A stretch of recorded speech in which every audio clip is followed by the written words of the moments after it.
شادی سے پہلے لڑکی اپنے باپ سے کہتی ہے پاپا میں کسی کی غلامی نہیں کر سکتی۔ باپ جواب دیتا ہے میری بیٹی کوئی کسی کی غلامی نہیں کرتا، سب اپنے اپنے حصے کا کام کرتے ہیں، جو کام عورتوں کے ہیں وہ عورتیں کرتی ہیں اور جو کام مردوں کے ہیں وہ مرد کرتے ہیں، اور یوں ہی مل جل کر گزارا ہوتا ہے۔ شادی کے بعد وہی لڑکی اپنے شوہر سے کہتی ہے میں کھانا گرم نہیں کروں گی۔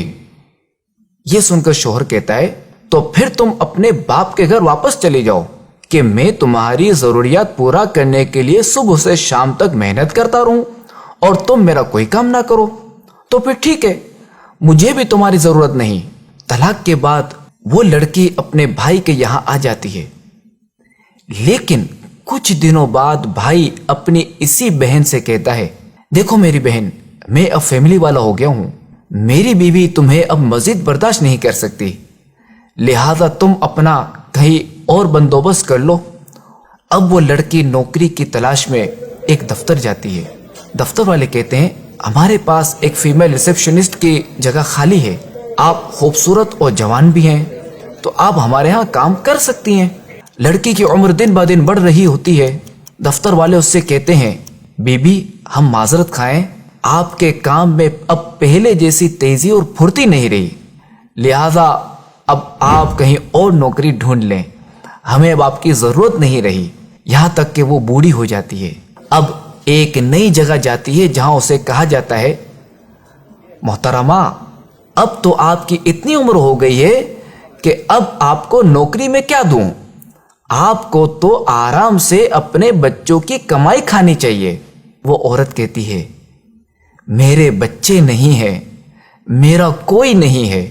یہ سن کر نئے دفتر والا کہتا ہے اوہ چلیں آپ کے لیے کچھ کرتا ہوں، میرا 20 لوگوں کا اسٹاف ہے، کیا آپ ان سب کے لیے کھانا پکا سکتی ہیں جس کے میں آپ کو 6000 روپے ماہانہ دوں گا۔ یہ سن کر وہ عورت کہتی ہے صرف 6000؟ تو نیو دفتر والا جواب دیتا ہے کہ میں جانتا ہوں کہ ان 6000 میں آپ کی ضرورت پوری نہیں ہوگی، مگر کیا کروں میں مجبور ہوں، میرے پاس اس سے زیادہ کی گنجائش بھی نہیں ہے۔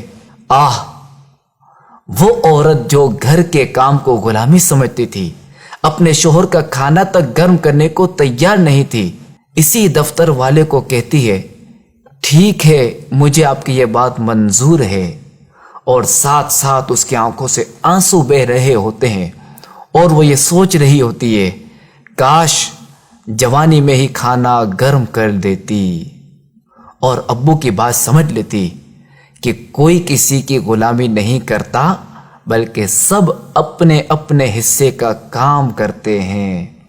مشہور کہاوت ہے نا کہ میاں بیوی گاڑی کے 2 پہیے کی طرح ہوتے ہیں، اگر ایک پہیہ خراب ہو جائے تو گاڑی کا چلنا ممکن نہیں رہتا۔ تو شادی ایک مضبوط بندھن ہے، مگر اس قدر مضبوط بندھن انتہائی نازک ڈور سے بندھا ہوا ہے، اور یہ ڈور کسی ایک کی کوتاہی، جلد بازی اور بے وقوفی سے ٹوٹ بھی سکتی ہے۔ لہذا اس رشتے کو پروان چڑھانے کے لیے اعتماد، سچائی اور دیانتداری بہت ہی ضروری ہے۔ لہذا ایک دوسرے کا خیال، صبر و تحمل اور قوت برداشت سے ہی اس رشتے کو نبھایا جا سکتا ہے۔